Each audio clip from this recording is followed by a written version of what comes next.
आपको भी किताबें पढ़ने का शौक है, लेकिन सिर्फ इसलिए नहीं पढ़ पा रहे क्योंकि पढ़ते पढ़ते या तो सर दर्द देने लगता है, या फिर किताब बोरिंग लगने लगती है, या ये समझ नहीं आता कि इसको आगे पूरा कंप्लीट कैसे करें, तो बिल्कुल इस वीडियो के अंत तक बने रहना, क्योंकि इसमें मैं आपको 5 से 6 कुछ ऐसी बातें बताऊंगा जिससे आप न केवल किताबें पढ़ पाएंगे, बल्कि जैसा मैंने टाइटल में लिखा है कि 50 से 100 किताबें आप एक साल में कंप्लीट कर पाएंगे। बहुत ही आसान स्टेप्स हैं, लेकिन बहुत इफेक्टिव हैं। सबसे पहला जो पॉइंट है वो है बाय मल्टीपल बुक्स, यानी कि एक साथ कम से कम 5 से 6 किताबें खरीदने की आदत डाल लो। अमूमन हम क्या करते हैं कि एक किताब पे हमारा दिल आया रहता है और हम जाके वही किताब ले आते हैं। अब हम उसको शुरू तो करते हैं बड़े शौक से, लेकिन कुछ दिनों बाद हमको लगता है यार ये इतनी मजेदार नहीं है, और जैसे ही आपका इंटरेस्ट खत्म हुआ तो अब चूंकि आपके पास कोई दूसरी किताब नहीं है जिसको आप पढ़ सके, तो आपका इंटरेस्ट पूरा खत्म हो जाता है और आप फिर ना वो किताब पढ़ते हैं, ना आपके पास कोई अगली किताब है पढ़ने के लिए। इसलिए मल्टीपल किताबों का होना आपके लिए इसलिए अच्छा है कि न केवल वो आपको ऑप्शंस देंगी, बल्कि आपको आपका नीश पता चलेगा। नीश पता चलने का मतलब है कि आपको कौन सा एरिया आपका इंटरेस्ट का है। फॉर एग्जांपल मैं अपनी बात करूं तो मुझे पॉलिटिकल सटायर्स पढ़ने का शौक है, मुझे हिस्टोरिकल बुक्स पढ़ने का शौक है। ये मुझे कैसे पता चला? जब मैंने बहुत सारी किताबें पढ़ी, उसमें मैंने फिक्शन भी पढ़े, मैंने रोमांटिक बुक्स भी पढ़ी, लेकिन बाद में मुझे लगा कि यार ये किताबें मुझे इतना मजा नहीं दे रही हैं जितना कि पॉलिटिकल सटायर्स दे रहे हैं। तो पहला जो पॉइंट है, सबसे इफेक्टिव पॉइंट है, न केवल आपको आपका नीश पता चलेगा, बल्कि आपके पास मल्टीपल ऑप्शंस रहेंगे पढ़ने के लिए। दूसरा जो इसमें पॉइंट है वो है ABR ऑफ रीडिंग। ABR क्या होता है? Always be in a reading mode. Always be reading का मतलब क्या होता है कि आपको जहां पे भी टाइम मिल जाए, जिस समय भी टाइम मिल जाए, आपको किताबें पढ़ना शुरू कर देना है। क्योंकि भाई 100 किताबों का टारगेट लिया है, कोई मामूली बात नहीं है। कंप्लीट करने के लिए बहुत टाइम लगेगा, पैसे भी लगेंगे, और टाइम आप कैसे दे पाएंगे? फॉर एग्जाम्पल आप खड़े हैं बस की लाइन में, या फिर आप खड़े हैं मेट्रो की लाइन में, या फिर अगर कोई महिला है ब्रेस्ट फीडिंग करा रही है अपने बच्चे को, तो ऐसे टाइम पे मोबाइल चलाने की बजाय आप अगर किताबें पढ़ो तो न केवल आपका अच्छा होगा, बल्कि उस बेबी को भी आप अपने उन रेडिएशन से दूर रख पाएंगे जो कि उसके लिए नुकसानदायक हो सकती हैं।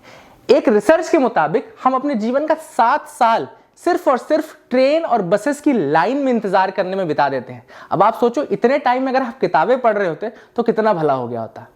जो तीसरा पॉइंट है वो ये है कि start multiple books at one go. अब देखो, एक और हमारे देश में टैबू है। हमको लगता है कि एक किताब ही शुरू करनी है, उसको कवर टू कवर कंप्लीट करना है, तभी हम उसको सीख पाएंगे अच्छे से। हमारे घर वालों ने भी हमको ऐसे ही सिखा रखा है। बिल्कुल सही नहीं है। आप 5 से 6 किताबें एक साथ शुरू करिए, 4 पेज इस किताब के, 4 पेज इस किताब के, 5 पेज इस किताब के, और डेली आप सबको टाइम डिवाइड करके रखिए कि आपको किस समय कौन सी किताब पढ़नी है। जब आप मल्टीपल बुक्स पढ़ते हो ना, तो आपके अंदर एक फटीग नहीं आता, आपके अंदर थकान नहीं आती, और आपका दिमाग जो है वो मोनोटोनस बोर नहीं होता, क्योंकि आप एक स्टोरी लाइन से स्विच करके दूसरी स्टोरी लाइन पे चले जाते हैं। तो मल्टीपल किताबें एक साथ शुरू करने का ये अच्छा फायदा रहता है। चौथा जो पॉइंट है बहुत ज्यादा इंपॉर्टेंट है, वो ये है, do not try to finish every book that you start.